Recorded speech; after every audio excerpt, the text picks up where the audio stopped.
Is when you say to yourself, oh, man, look, I know you and that girl got a real connection. I know y'all vibe, but that's your girl's cousin. So I love you too much to let you do that. It's like you say to yourself, hey man, look, I know you want to eat that pizza and it'll be really good, but I can't let you eat that, man, because if you eat that pizza, you're going to feel like shit, and I love you too much to let you eat that.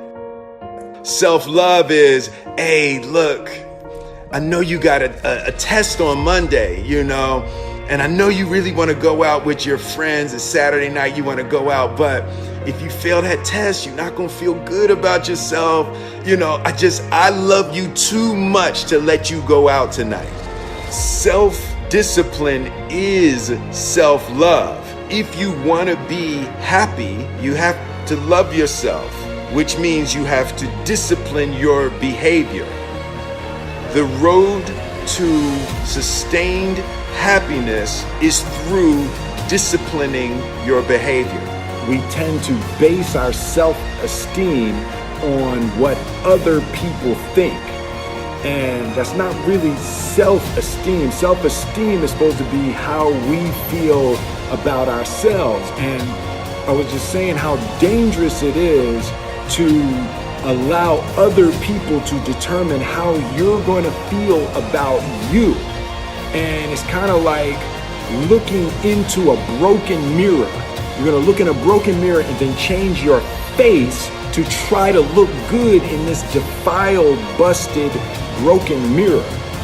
And it just, other people's opinions is a really way to determine how we feel about ourselves.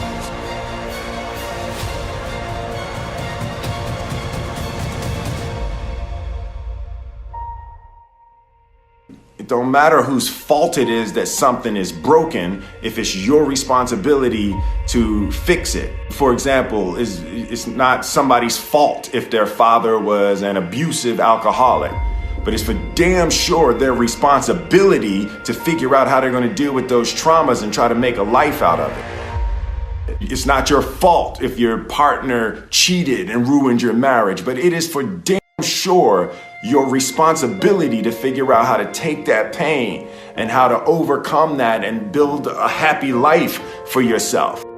Fault and responsibility do not go together. It sucks, but they don't. When something is somebody's fault, we want them to suffer. We want them punished. We want them to pay. And we want it to be their responsibility to fix it, but that's not how it works, especially when it's your heart. Your heart, your life, your happiness is your responsibility and your responsibility alone. As long as we're pointing the finger and stuck in whose fault something is, we're jammed and trapped into victim mode. When you're in victim mode, you are stuck in suffering. The road to power is in taking responsibility. Your heart, your life, your happiness is your responsibility and your responsibility alone. You can make a person smile, you can make a person feel good, you can make a person laugh, but whether or not a person is happy is deeply and totally and utterly out of your control. The prerequisite for spending time with any person is that they nourish and inspire you. They feed your flame. Look at your last 5 text messages. Are those people feeding your flames or dousing your fire? Put your phone down for just a second and look around. Look to the people around you. Are those people throwing logs on your fire or are they pissing on it?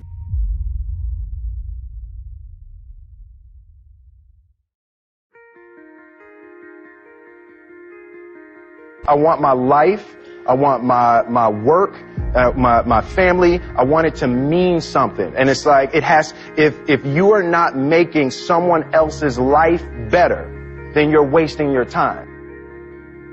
The separation of talent and skill is one of the greatest misunderstood concepts for people who are trying to excel, who have dreams, that want to do things. Talent you have naturally. Skill is only developed by hours and hours and hours of beating on your craft.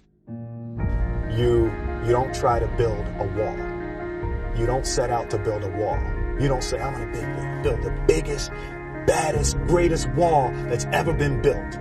You don't start there. You say, I'm going to lay this brick as perfectly as a brick can be laid. There will not be one brick on the face of the earth that's going to be laid better than this brick that I'm going to lay in this next 10 minutes. And you do that every single day. And soon you have a wall. And soon you have a wall. And I think psychologically, the advantage that gives me over a lot of people that I have been in competition with in different situations is it's difficult to take the first step when you look how big the task is.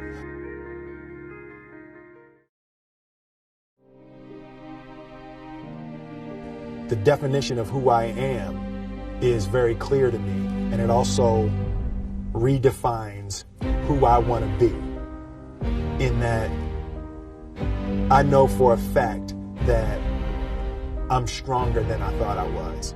You know, you can't help but ask yourself the question, what would I do if I was in Muhammad Ali's shoes?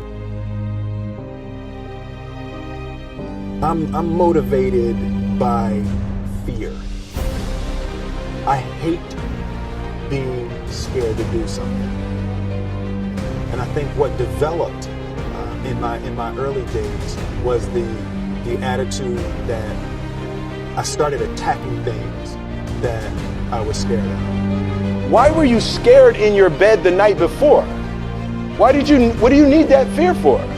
Just don't go. Why are you scared in your bed 16 hours before you jump? Why are you scared in the car? Why could you not enjoy breakfast? Fear is fear of what? You're nowhere even near the airplane. Everything up to the stepping out, there's actually no reason to be scared. It only just ruins your day. You don't have to jump.